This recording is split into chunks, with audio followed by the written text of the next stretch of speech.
di akhirat kelak kecuali dengan izin Allah Ta'ala. Ini akan kita baca insya-Allah ya. Kita semua ni ndak syafaat di akhirat nanti. Siapa tanda angkat tangan? Semua orang ndak syafaat. Kerana apa? Kerana kita, keselamatan kita, kesejahteraan kita bergantung dengan syafaat daripada mereka-mereka yang layak memberi syafaat. Syafaat itu artinya pertolongan. Di padang mahsyar nanti, semua orang keluh kesah, semua orang menderita, semua orang huru-hara, kelang kabut, tak tahan, mundar-mandir dengan matahari sejengkal dari kepala, yang peluhnya ada yang sampai apuih kepala pun ada. Jadi kita minta supaya segera dihisab. Minta kepada Nabi-Nabi supaya segera dihisab. Mula-mula minta kepada Nabi Adam. Tok kita. Apa kata Nabi Adam? Nafsi, nafsi. Kamu, aku, kata Nabi Adam. Aku malu nak berjumpa dengan Tuhan, kata Nabi Adam. Sebab apa? Sebab dia pernah makan buah yang dilarang. Malu dia nak jumpa dengan Allah Ta'ala bagi pihak kita. Lepas itu jumpa pula dengan Nabi Ibrahim. Nabi Ibrahim pun kata nafsi, nafsi. Kamu, aku lah, kata Nabi Ibrahim. Tanda dia minta dengan Tuhan supaya dapat syafaat bagi kita. Dia pun malu juga dengan Tuhan. Kenapa? Kerana peristiwa dia dengan Namrud. Bila ditanya siapa yang memecahkan patung-patung ini, wahai Ibrahim, apa kata dia? Kamu tanyalah patung yang besar tu. Seolah-olah dia menipu. Sebenarnya dia bukan menipu. Dia Rasul. Rasul mana ada boleh menipu ya? Mustahil dia tu menipu. Tapi perkataan dia tu seolah-olah membayang kata dia nipu Namrud. Tanyalah yang besar, patung yang besar tu, katanya. Padahal itu strategi, bukan nipu. Kemudian Nabi Ibrahim tak boleh tolong. Kita minta pula tolong dengan Nabi Nuh. Nuh pun kata nafsi, nafsi. Aku tak boleh tolong kamu, katanya. Kamu, aku lah. Kerana Nabi Nuh malu nak jumpa dengan Allah. Dia pernah mendoakan supaya membinasakan kaumnya sendiri. Sebab kaumnya tu tak pernah dengar cakap dia. Dia pun berdoa kepada Allah, kamu tunjukkanlah kekuasaan kamu kepada kaum aku ni. Itu yang Allah tenggelam kan tu. Termasuk isteri dan anak-anaknya pun tenggelam. Kerana itu dia malu nak jumpa dengan Allah Ta'ala. Kemudian kita minta, kita ni tahu. Perempuan saya semua sekali minta kepada Nabi Musa, tolonglah Musa, kata kita. Musa tolonglah Kumer ni, tahu ke Kumer? Belum tahu. Tolonglah Kumer ni. Kata orang kampung Gajah tak sebut Kumer, Kemer. Orang kampung Gajah kata Kemer, orang lain dia Kumer. Tolonglah Kumer ni ya wahai Musa, tolong minta kepada Allah supaya kami ni dihisab dulu. Kata Musa, nafsi, nafsi juga. Sorry lah, I cannot help you, katanya. Kenapa? Musa juga malu nak berjumpa dengan Allah Ta'ala. Sebab apa? Sebab Musa pernah tumbuk tentera Firaun, mati. Sekali tumbuk, mati. Kemudian kita pergi jumpa dengan Nabi Isa. Ni semua ulul azmi lepas ni. Jumpa dengan Nabi Isa. Nabi Isa pun kata apa? Nafsi, nafsi. Aku malu nak jumpa dengan Tuhan. Kenapa? Kerana umat aku mengatakan aku ini anak Tuhan. Sedangkan aku tak pernah ngajar. Kaum aku mengatakan aku ni anak Tuhan. Jadi aku malu nak jumpa dengan Tuhan, katanya. Nafsi, nafsi. Kamu, aku lah. Terpulanglah kepada kamu, katanya. Sudah last lagi, tak ada tempat lagi nak mengadu. Kita pun mengadu kepada Nabi kita. Namanya apa? Muhammad sallallahu alaihi wasallam. Maka Nabi Muhammad pun bermohon kepada Allah Ta'ala. Dan Allah perkenankan permohonannya. Maka nanti kita lah yang pertama nanti dihisab oleh Allah Subhanahu Wa Ta'ala. Hisab tu apa? Hisab dengan lidah. Hisab. Betul? Apa? Dicek segala amalan kita tu. Akan diambil kira, ditimbang segala amalan kita tu. Sedangkan patutnya kita apa? Kita umat yang terakhir lah patutnya. Sebab kita umat yang terakhir. Patutnya kalau ikut giliran nombor satu siapa? Umat Nabi Adam lah. Kemudian umat Nabi Idris, kemudian umat Nabi Nuh, kemudian umat Nabi Hud, kemudian umat Nabi Soleh. Kita patut apa? Last sekali. Kalau last agaknya berapa juta tahun nunggunya. Kerana dia cek tu seorang-seorang tu. Bukan satu kaum satu kaum. Individu tu seorang. Sekarang dipersembahkan biodata Ustaz Ibrahim, kata malaikat. Ditunjuk gambar Ustaz Ibrahim tu. Bermula daripada berapa? Daripada akil balik sampai dia padam. Apa dia buatnya? Lepas tu, sekarang dia persembahkan biodata. Tahu tak? Midah. Ada ke midah ni? Tak ada idak lah. Biodata midah kata. Ditunjuk gambar midah tu. Apa dia buatnya? Tingkat 3. Masa tingkat 3 tu lari 100 meter pakai seluar pendek. Nampak gambar tu? Kalau ada lah. Kalau dia tak bertobat, kalau dia bertobat macam mana? Dia delete lah, tahu kan delete? Apa delete? Padam kan lah. Itu sebab dia suruh kita tu tobat. Orang yang melakukan dosa, malaikat bagi tempoh 7 jam. 7 jam dulu supaya dia ada peluang nak tobat. Kalau dalam masa 7 jam tu dia tobat, tidak akan ditulis dosanya tu. Tak ada tulis lah. Maknanya kertas tu bersih aja, tak ada tulisan apa-apa. Tapi kalau dah lepas 7 jam tidak juga tobat, baru ditulisnya dosa tu. Baru ditulis dosa tu. Si anu tu kata nyemur kain ketang dada tulisnya. Lepas tu boleh tak tobat? Dah lepas 7 jam tu boleh tobat tak? Boleh lagi. Tapi kalau dah tobat lepas itu, kotor oleh kertas tu. Kerana dirabanya.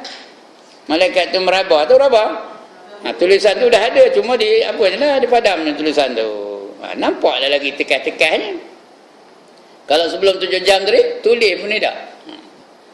Begitulah ya.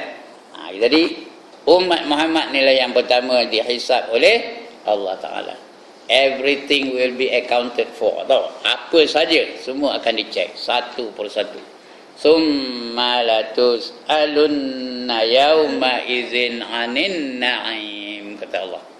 Kemudian kamu akan ditanya tentang apa saja nikmat yang kamu terima dalam dunia ni. Apa saja nikmat? Wang ringgit, ilmu lagi, aiskrim lagi, kopi lagi, roti canai lagi, apa nikmat? Apa sajalah. Nasi lemak, nasi bukhari, nasi minyak. Pergi orang kahwin nasi minyak dicek esok. Semuanya akan dicek, satu pun tak ada tinggal. Itu dia. Jadi kita ni akan dicek. Ini Allah tanya, siapa yang boleh memberi syafaat melainkan dengan izin aku? Ada tak? Tak ada. Siapa yang boleh bagi syafaat itu semua dengan izin Allah Ta'ala.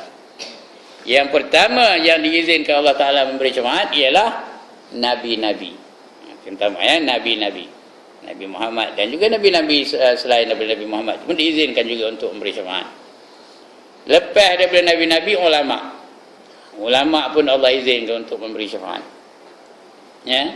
Sebab itu perempuan jangan sekali-kali menghina ulama. Jangan sekali-kali merendah-rendahkan ulama. Nyampah nengok tuan guru jadi tu, jangan harus apa tu. Ketik aja nengoknya, kata jangan. Kerana kita harapkan syafaat dari ulama-ulama. Lepas ulama baru syuhada. Syuhada apa? Orang-orang yang mati syahid. Seperti Sayyidina Ja'far, mati syahid. Seperti siapa? Yang model-modelnya siapa? Seperti Dr. Aziz Rantisi di bom di Yahudi. Seperti Syekh Yasin, itu orang syahid-syahid itu. Mereka yang boleh memberi syafaat. Tapi dia nombor 3, ulama dulu. Lepas Nabi ulama. Lepas ulama baru syuhada. Itu turun lagi sampai kepada orang solehin boleh memberi syafaat. Tapi ikut kapasiti dia lah. Orang solehin tu seorang-seorang tahu bolehlah dia bagi syafaat ya. Kalau ramai, kena atas lagi lah pangkatnya, dia ikut kapasiti dia. Itu dia ya. Man zallazi yashfa'u indahu illa biiznih. siapakah yang dapat memberi syafaat di sisinya tanpa keizinannya? Jawabnya, tak ada lah. Tak ada. Siapa pun yang nak beri syafaat mesti dengan izin Allah Ta'ala, baru boleh beri syafaat. Ayat ini menerangkan tentang maqam ketuhanan. Maqam tu apa? Darjat ketuhanan. Ya, darjat ketuhanan itu maqam. Bukan maqam tu maqam diraja, bukan itu ya. Bukan maqam pahlawan, bukan. Itu maqam tempat apa? Tempat nanam orang mati. Ini maqam ni darjat ya. Darjat ketuhanan dan makam perhambaan. Kita ni makam apa? Makam perhambaan. Allah makam apa? Makam ketuhanan. Setiap makhluk adalah hamba Allah. Saya dah khabar sini tu. Semua kita ni adalah hamba Allah. Kerana Allah jadikan kita ni semata-mata untuk menjadi hambanya. Sebab kita tak ada marah kalau dipanggil orang hamba Allah. Ya, ada tak orang marah? Timah mikir ni hamba Allah, marah ke Timah? Ya, Minah mikir ni hamba Allah, marah ke dia? Tak, kalau dia tengah bawa mi goreng macam, nak ustaz mi goreng ni katanya. Pasal dia seronok jadi hamba Allah. Ya. Manusia ni memang seronok jadi hamba Allah. Memang dia suka, memang dia setuju untuk menjadi hamba Allah. Tapi kalau saya kata Midah mikir ni hamba pasal bunga lah macam. Macam? Marah ke tak? Bukan lagi marah. Atas dari marah apa? Meto, atas daripada marah. Tahu? Meto dia menyolang mati ni. Mati orang dia. Pasal dia memang nalurinya, hatinya tak setuju menjadi hamba lain daripada hamba Allah. Dia tak setuju menjadi hamba dunia, tak setuju menjadi hamba suami, tak setuju menjadi hamba ayam, tak setuju menjadi hamba anak, tak setuju menjadi hamba apa-apalah selain daripada hamba Allah. Itu dia. Yang lain tak boleh. Kita ni makam hamba. Allah makam Tuhan, makam ketuhanan.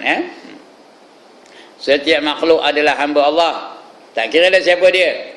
Kalau dia raja, raja yang menjadi hamba Allah. Kalau dia doktor, doktor yang menjadi hamba Allah. Kalau dia engineer, engineer yang menjadi hamba Allah. Kalau dia apa lagi? Kalau dia guru, guru yang menjadi hamba Allah. Kalau dia ustazah, ustazah yang menjadi hamba Allah. Tak kira lah apa jawatan dia. Semuanya adalah hamba Allah belaka. Tidak lebih daripada itu. Ia tidak berhak memberi sesuatu syafaat. Dia tak boleh memberi syafaat di sisi Allah, melainkan dengan keizinan Allah. Bila Allah izinkan baru boleh. Kalau tidak, tak ada. Puan-puan datang ni, ngapa boleh datang petang ni? Kerana Allah izinkan, baru boleh datang. Kalau Allah tak izinkan, kalau Allah tak izinkan, tak adalah datang. Macam-macam halangannya. Tokoh tamu ustaz lah, tayar pancat lah. Lagi apa? Apa halangan lagi? Orang kahwin dekat rumah lah. Nampak ini mesti orang kahwin ni. Orang kahwin dekat rumah lah. Dia naik buayan. Itu pada hakikat itu alasannya je. Pada hakikatnya dia tak dapat keizinan dari Allah Ta'ala. Itu dia sebenarnya. Yang alasan tu macam-macam boleh alasan. Jauh lah, ada banjir yang menyekat tengah jalan, macam-macam boleh berlaku. Rumah ditimpa di pokok lah, apa-apa aja. Yang sebenarnya siapa yang menimpakan itu? Allah Ta'ala yang menjadikan itu. Jadi berjaya atau gagal kita ni bergantung juga kepada keizinan Allah Ta'ala. Baik, yang ini nak jadikan akidah ni. Apa saja yang kita buat boleh berjaya kalau hanya dengan izin Allah Ta'ala. Kalau Tuhan tak izinkan, tak berjaya. Saya ngajar ni, dapat ke tak dapat? Kalau dapat, ini izin dari Allah Ta'ala. Kalau tak dapat, Allah tak izin ke lah, jenuh ngaji, hari-hari ngaji, tapi tak dapat, blank aja, balik rumah blank aja. Mujurlah perempuan ni diizin oleh Allah, pandai boleh lah dapat. Kalau tak ada lah. Jenuh ngaji, tak dapat-dapat juga. Macam orang ngaji Quran je, jenuh ngaji, tak dapat-dapat juga. Kadang panjang pendek pun tak tahu lagi. Pasal apa? Tuhan tak izinkan dia. Baik, akidah ini meletakkan sempadan perbezaan di antara hakikat ubudiyah. Hakikat ubudiyah. hakikat hamba, dengan hakikat rububiyah, hakikat ketuhanan. Rabb tu Tuhan sebagai pentadbir, kita tu abid. Abid tu sebagai apa? Ahli ibadah, orang yang nak beribadah kepada Tuhan, itu hamba. Ubudiyah tu penghambaan, dan rububiyah tu Tuhan sebagai pentadbir. Apa saja yang kita lakukan tu semua di bawah pentadbiran Allah Ta'ala. Saya boleh bawa mentokar dari kampung kemari tu dengan izin Allah Ta'ala. Allah yang mentadbir. Kalau Allah tidak tadbir, sangkut di tengah jalan, masuk dalam parit lah. Itu maknanya Allah tidak izinkan. Tapi mengapa boleh sampai petang ni? Kerana Allah izinkan. Puan-puan pun itu juga, dengan izin Allah Ta'ala dapatlah puan-puan sampai petang ni. Itu dia. Itu rububiyah, Allah sebagai pentadbir. Allah lah yang menghidupkan kita, itu rububiyah. Allah lah yang mematikan kita. Allah lah yang menentukan apa? Kekayaan kita. Allah yang beri rezeki kepada kita. Allah lah yang menentukan kita ni pandai. Allah lah yang menentukan kita tak pandai. Semua itu rububiyah. Kerti Rabb tu pentadbiran. Hari hujan, siapa yang Allah sebagai yang mana mentadbirnya? Allah apa? Yang sebagai rububiyahnya mentadbirnya. Hujan harinya. Kalau panas, Allah juga mentadbirnya. Kalau hujan panas, Allah juga mentadbirnya. Kadang hujan panas ada juga. Kadang hujan, kadang panas, kadang hujan panas. Itu sebab Allah yang mentadbirkannya. Dia menjadikan sesuatu, itu mentadbiran Allah Taala. Dia mencipta sesuatu. Matahari itu siapa cipta? Allah yang sifatnya rububiyah mencipta. Di mana hakikat hamba dan hakikat Tuhan tidak bercampur. Tuhan tu Tuhan lah, hamba tu hamba lah, mana boleh bercampur hamba dengan Tuhan. Dan tidak sekutu, tak boleh. Sebab tu jangan kita mengutukan Tuhan tu dengan mana-mana hamba.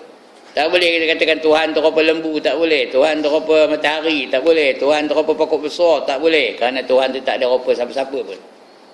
Jangan disekutukan Tuhan tu dengan mana-mana makhluk. Di dalam dunia ni, ataupun di langit, ataupun di bumi, di mana-mana saja. Tak boleh kita menyekutukan Allah dengan sesuatu perkara yang baru. Faman kana yarju liqa'a rabbih falyamal amalan salihan wala yusyrik bi ibadati rabbih ahada, kata Allah.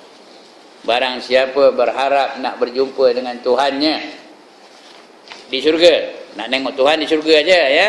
Taman Samudra ni tak jumpa, carilah Tuhan Taman Samudra ni, tak jumpa. Di Manjung tak jumpa. Di mana? Di Lumut tak jumpa. Di Setiawan tak jumpa. Nak jumpa Allah di mana? Di dalam syurga. Kalau nak tengok Allah, kena masuk syurga dulu. Falyamal amalan solihah, hendaklah dia beramal dengan amalan yang soleh. Amalan tu biar soleh-soleh. Wala yusyrik bi ibadati rabbih ahada, jangan dia menyengutukan Tuhannya dengan apa-apa jua daripada hamba-hambanya. Jangan menyengutukan Tuhan tu, jangan syirikkan Tuhan tu. Jangan katakan Tuhan tu rupa lembu, jangan katakan Tuhan tu rupa pokok besar, jangan katakan Tuhan tu rupa gajah, jangan katakan Tuhan tu rupa buaya, jangan katakan Tuhan tu rupa patung, dan sebagainya. Itu dia. Jangan dia mensyirikkan Allah dengan sesuatu yang lain-lain daripada hamba-Nya. Itu Tuhan tidak bercampur dan tidak sekutu sama sekali pada sifat atau mana-mana keistimewaan. Walaupun makhluk tu istimewa, cantik benar, tapi tak sama dengan Allah Ta'ala. Kuat benar, tak sama dengan kekuatan Allah Ta'ala. Kaya benar, tak sama dengan kekayaan Allah Ta'ala. Tak boleh nak disamakan. Namanya boleh. Allah melihat, kita pun melihat juga, sama lah, ya. Tapi melihat kita sama ke dengan melihat Allah Ta'ala? Sama ke tak? Tak sama. Allah mendengar, kita pun mendengar, tapi sama ke pendengaran Allah dengan pendengaran kita? Tak sama. Allah berkuasa, kita pun berkuasa juga, tapi sama ke kuasa Allah dengan kuasa kita? tak sama. Jadi tak ada yang menyerupai Allah. Sama ada dari segi sifat, lebih-lebih lagi dari segi zat. Tahu zat? Zat tu diri Allah Ta'ala tu. Bukan zat tu protein, vitamin, tu zat makanan. Zat tu diri Allah Ta'ala tu. Mana rupa Allah tu, gemuk ke, kurus ke, tinggi ke, rendah ke, bujur ke, perut buncit ke. Allah mana ada perut? Itu namanya zat. Zat Allah tu tak sama dengan mana-mana zat makhluk. Itu sebab orang Hindu tu buat patungnya, ada yang perut buncit, ada yang perut kempe, ada yang berselampit. Hobi tu ke Tuhan tu? Bukan hobi tu. Itu mensyirikkan Allah tu. Tu yang Tuhan marah tu. Dia buatnya patung tu perut buncit. Allah buruk benar hobi Tuhan. Dia perut buncit hobinya. Marah tak Tuhan? Marah lah dia. Takkan aku seburuk itu kata Tuhan. Itu dia. Kemudian dia jadi yang Tuhan tu apa perempuan, lawa pula perempuan tu. Tapi Tuhan bukan apa itu. Itu yang Tuhan marah tu. Wa man yusyrik billah faqad dhalla dhalalan ba'ida, kata Allah. Barang siapa mensyirikkan Allah, maka dia telah sesat dengan kesesatan yang amat jauh sekali sesatnya. Baik, kemudian sambung lagi ayat. Ya'lamu ma baina aydihim wa ma khalfahum ولا يحيطون بشيء من علمه إلا بما شاء. 5 harkat syak dia panjang, mad wajib muttasil. Ya'lamu ma baina aydihim, him jangan hem, aydihim, ha mim bawah him. Ada orang baca hem, tak betul. Wala yukhituna bi syai'in, im ya bukan m, syai'im min ilmihi, panjang itu, min ilmihi illa bima syaa. 5 harkat. Allah mengetahui apa yang di hadapan mereka dan apa yang di belakang mereka, sedang mereka tidak mengetahui sedikit pun daripada ilmu Allah kecuali dengan apa yang dikehendaki oleh Allah. Allah tahu apa yang sudah berlaku pada diri kita, itu di belakang. Riwayat kita Allah tahu ke tak? Masa kita dari kecil Allah tahu tak? Kadang-kadang kita dah lupa. Siapa ingat masa umur 2 tahun? Angkat ingat? Siapa ingat? Angkat tangan. Siapa ingat masa umurnya 1 tahun setengah? Angkat tangan. Tak ada siapa yang ingat. Walaupun dah tua pun kita tak ada ingat. Saya tak ada ingat pun. Umur saya tu seakan umur 1 tahun. Umur 4 tahun pun tak ingat. Yang saya ingat umur apa? Umur 20 ingatlah. Tapi Allah tahu tak? Allah tahu ya. Ya'lamu ma baina aydihim wa ma khalfahum. Allah mengetahui apa yang di hadapan mereka yang akan datang. Lepas ini balik sekarang apa jadi? Kita tak tahu apa jadi. Hujan ke tak hujan, siapa tahu? Angkat tangan. Siapa boleh teka? Teka boleh lah, tapi tak tentu betulnya. Tapi teka boleh lah. Tengok hari nak hujan ni, boleh. Rupa pun tak hujan. Ada tak berlaku apa tu? Ada. Jadi yang di hadapan kita tak tahu. Apa nak makan lepas ni, siapa tahu? Bukan tentu boleh makan apa yang ada di rumah tu. Kadang-kadang ada di rumah tak jadi makan. Kadang-kadang apa tak ada. Apa tak ada. Udah terpaksa masak balik ke rumah. Kita sebenarnya tak tahu apa yang di hadapan kita. Apa yang berlaku dia yang di apa in future. Your future nobody knows. Tak ada siapa yang tahu apa yang berlaku di hadapan kita. Tahun depan apa yang berlaku. Dia mati berapa tahun? Berapa lama lagi nak mati? Tak tahu kita, Tapi Allah tahu tak? Allah tahu bila nyawa kamu berapa lama lagi, tahun depan apa berlaku. Yang di belakang apa yang berlaku, yang sudah-sudah apa berlaku, semua Allah tahu. Tentang makhluk ni semua Allah tahu. Sekarang ni kita banyak yang tak tahu. Tentang diri kita pun kita tak tahu. Siapa tahu berapa helai rambut dia dalam atas kepala? Angkat tangan. Berapa helai rambutnya? Tahu? Tak tahu. Janggut saya ni berapa helai? Saya pun tak tahu. Tapi Allah tahu tak? Allah tahu tak tahu? tahu. Itu dia ilmu Allah dibandingkan dengan ilmu manusia. Ilmu manusia hanya sekadar mana yang diizinkan oleh Allah. Itu ilmu manusia. Ibaratnya apa? Ibarat seorang mencecahkan sebatang jarum ke dalam laut, kemudian diangkat balik jarum itu. Air yang lekat pada jarum itu, itulah dia ilmu manusia. Semua manusia tahu, seluruh dunia ni itu ilmunya. Share lah sikit seorang. Yang lekat di batang jarum tu. Itulah ilmu manusia. Sedangkan yang tinggal di laut itu, itulah dia ilmu Allah Ta'ala. Banyak ke tak? Ilmu Allah tu? Luas ya. Ilmu kita? Sikit. Sebab itu kita tak ada hak nak berbangga, nak action, nak ego. Tak payah. Walau tinggi mana kelulusan kita pun, PhD apa-apa pun, tak ada. Sikit ilmu kita dibandingkan dengan ilmu Allah Ta'ala. Ya. Allah mengetahui apa yang di hadapan mereka dan apa yang di belakang mereka, sedang mereka tidak mengetahui sedikit pun. Tak tahu langsung, tak tahu sikit pun tak tahu.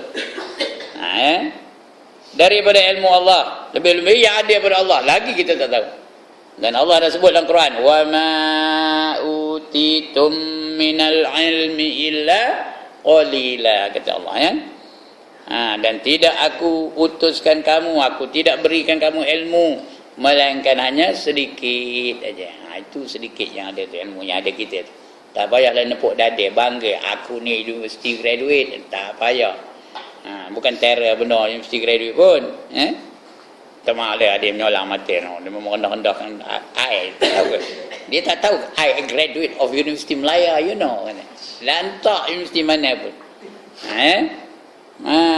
Kalau nak dibandingkan dengan ilmu Allah, bandingkan dengan saya, memanglah dia lebih. Dia Universiti Melaya, saya Universiti Kampung Gajah. Bezalah ya.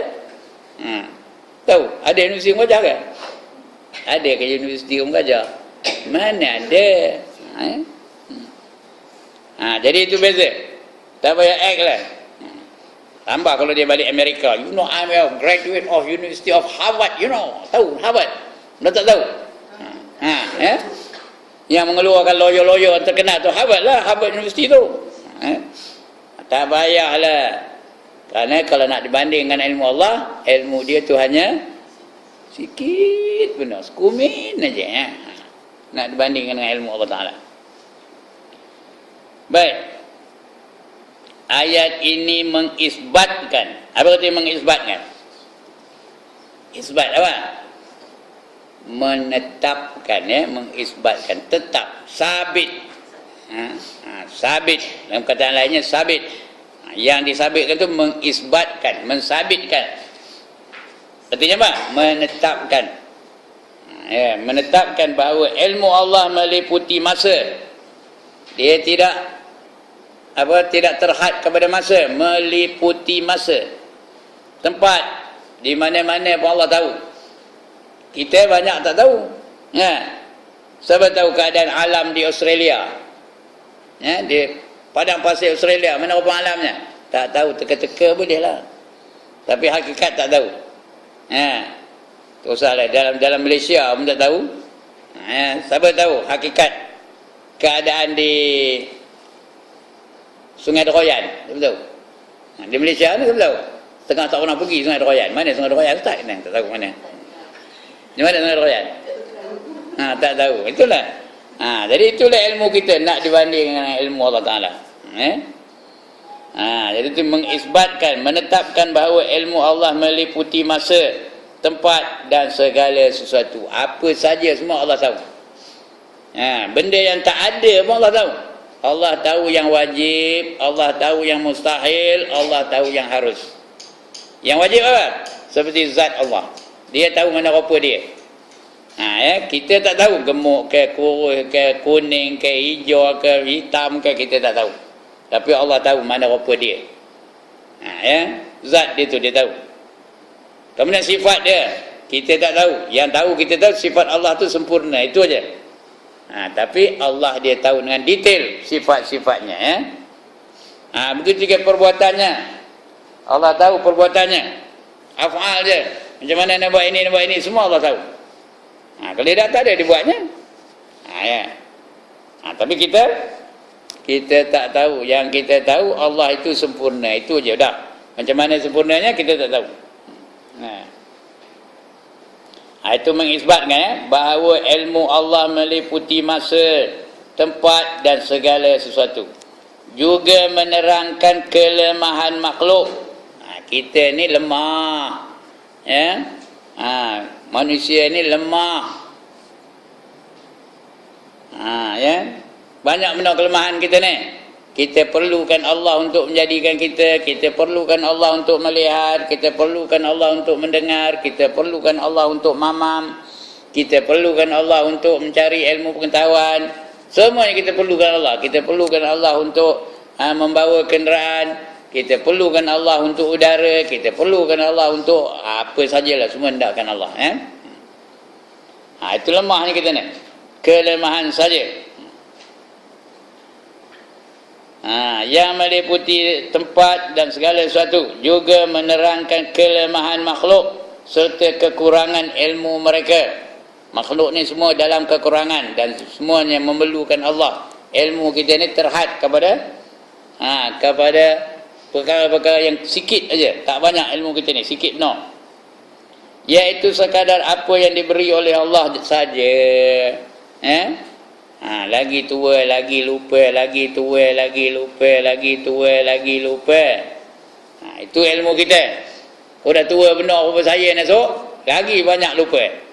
Nama cucu pun dah lupa. Timah, Munah, Hasnah, Maryam. Kawan tu namanya Hendun. Ada dah orang apa itu? Ada. Ilmu kita lah tu. Kadang cara comate, mana comate aku kata itu, kata dia cucu kita dekat apa? Dia pakai tu. Oh ya, apa punya kita makan comate, cari juga tak jumpa-jumpa. Itu ilmu kita dibandingkan dengan ilmu Allah Taala. Allah tu ilmunya lengkap. Ya, semua dia tahu. Yang mustahil semua Allah tahu. Benda tak ada, mustahil tu benda tak ada lah. Seperti yang mensyirikkan Allah, Allah tahu. Itu sebab Allah marah orang siapa mensyirikkan Allah, kerana dia tahu. Dia tahu tak ada yang menyerupai dia. Tiba-tiba kita kata ini dia Allah, ini dia Tuhan. Itu marah Tuhan tu. Itu bezanya ilmu kita dengan ilmu Allah Ta'ala. Serta kekurangan ilmu mereka, iaitu sekadar apa yang diberi oleh Allah sahaja. Yang kita tahu kejap ni sekadar mana yang diizinkan oleh Allah. Baru kita tahu. Kalau tak tahu kita.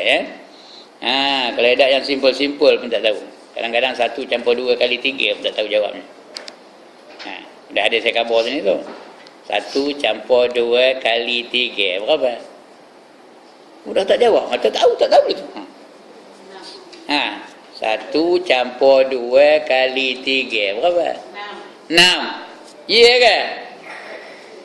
9. Ini 9 katanya.